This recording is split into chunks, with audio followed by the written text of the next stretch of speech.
جسے اہل عرب 1000 بہادروں پہ بھاری مانتے تھے، وہ علی کی ایک ضرب نہ سہ سکا تو علی کتنے بہادروں پہ بھاری ہوگا۔ عمر ابن عبد ود جو ہے یہ بہت زیادہ شجاع تھا، بہت زیادہ بہادر تھا، اور اس کے بارے میں عرب میں مشہور یہ تھا کہ یہ 1000 بہادروں پر بھاری ہے، یعنی جو میدان جنگ سے پیٹھ پھیرنے والے نہیں، ڈٹ کر اور جم کر لڑنے والے ہیں، یہ ان جیسے 1000 بہادروں پر بھاری ہے۔ اب اس نے ایک جگہ محسوس کیا کہ خندق کی چوڑائی کچھ کم ہے، تو اس نے گھوڑے کو ادھر ادھر سرپٹ دوڑا کر جب گھوڑا رننگ پوزیشن میں آ گیا تو اس نے اسے سیدھا کیا اور ایڑ لگائی اور گھوڑے نے چھلانگ ماری اور وہ خندق عبور کر لے۔ اب 3000 کا لشکر صحابہ کرام کا، آپ حضرات سمجھ سکتے ہیں کہ ایک تنہا آدمی اگر دشمن کے پورے لشکر میں آتا ہے تو اسے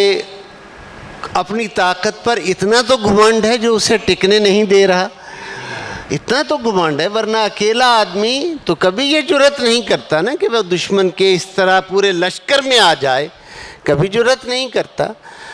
جب اس نے ایڑ لگا کر گھوڑے کو اندر داخل ہوا تو اب اس کی سرکشی جو ہے وہ اور آگے بڑھتی ہے، اور اس نے لشکر اسلام کو للکارنا شروع کر دیا، مسلمانوں تم کہتے ہو تم میں سے جو شہید ہو وہ جنت میں جاتا۔ اس طرح کی باتیں، فخریہ باتیں، جوش دلانے والی باتیں جب اس نے کرنا شروع کی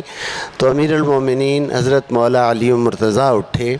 اور آپ نے آگے بڑھ کر حضور علیہ السلام سے اجازت چاہی۔ سرکار نے فرمایا یا علی بیٹھ جاؤ، یہ عمر ابن عبد ود ہے۔ پھر وہ فخریہ اشعار اور عجزیہ اشعار پڑھ رہا ہے، پھر اسی طرح مبارزت طلب کر رہا ہے کہ میرے مقابلے پہ آنے والا کوئی بھی نہیں۔ یہ میں عرض کر دوں آپ کو، آپ کے ذہن میں یہ بات آ جائے کہ اس کی یہ جرأت جو تھی اس کی توقع نہیں تھی، ایک خاموشی، سناٹا، سیمگی کا عالم تھا کہ یہ ہو کیسے گیا۔ اس وجہ سے جب حضرت اس نے طلب کی مبارزت دوسری بار، پھر حضرت مولا علی مرتضیٰ اٹھے، پھر حضور کے حکم سے بٹھا دیے گئے، اور پھر تیسری مرتبہ جب اس نے مبارزت طلب کی تو حضرت مولا علی مرتضیٰ نے اٹھے اور آگے بڑھ کر حضور سے اجازت طلب کی۔ سرکار نے فرمایا یہ عمر ابن عبد ود ہے، تو شیر خدا نے شجاعت سے لبریز ایک جملہ نظر رسول خدا کیا، آقا یہ عمر ابن عبد ود ہے تو کیا ہوا؟ کیا ہوا اگر عمر ابن عبد ود ہے؟ جب یہ بات ہوئی تو حضور نے خاص کرم فرماتے ہوئے اپنا کمر بند عطا کیا اور حضرت مولا علی مرتضیٰ کے حمائل کیا، کمر میں باندھا اور بارگاہ رب العزت میں دعا کی کہ باری الہ یہ علی ہے،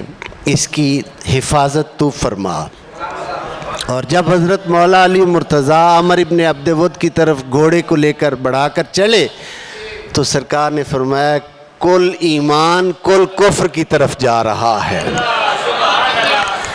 یعنی چونکہ عالم کفر کا نمائندہ بھی وہ ایک تھا اور ادھر لشکر اسلام سے بھی اس کے مقابلہ میں ایک نکلا، تو حضور نے کل ایمان کا خطاب حضرت امیر المومنین کو اس غزوہ میں عطا فرمایا۔ اور عزیزان محترم، اللہ تعالیٰ نے یہ کرم کیا کہ جب آپ عمر ابن عبد ود کے سامنے پہنچے تو وہ سر تپا لوہے میں جکڑا ہوا، زرہ پہنی ہوئی اس نے، سر پر خود پہنا ہوا۔ عمر ابن عبد ود جو ہے وہ اس طرح پوری تیاری کے ساتھ لوہے میں جکڑا ہوا، اور حضرت مولا علی مرتضیٰ جب اس کے سامنے پہنچے تو اس نے تعارف چاہا، کون ہو؟ آپ نے جب تعارف کروایا اس نے کہا کہ تمہارے بڑوں سے کچھ میرے تعلقات رہے ہیں، میں نہیں چاہتا کہ میرے ہاتھوں سے بچے تم مرو۔ آپ نے فرمایا دشمن خدا و رسول تو نہیں چاہتا لیکن علی تو چاہتا ہے۔ اور جب یہ بات ہوئی تو اس نے پھر تلوار لہرائی، حضرت مولا علی مرتضیٰ کے سر پر اس تلوار کا خود کا جب وار پڑا تو پھر حضرت مولا علی مرتضیٰ نے جب نعرہ تکبیر کے ساتھ تلوار لہرائی تو وہ تلوار اس کے جسم کے 2 ٹکڑے جو تھی وہ کرتی ہوئی اس کے جسم کو، توجہ چاہیے آپ حضرات کی، کہ جسے اہل عرب 1000 بہادروں پہ بھاری مانتے تھے، وہ علی کی ایک ضرب نہ سہ سکا تو علی کتنے بہادروں پہ بھاری ہوگا۔ اب جب صحابہ کرام علیہ رضوان کثیر تعداد میں روایات ہے، صحابہ فرماتے ہیں جب علی نے نعرہ تکبیر بلند کیا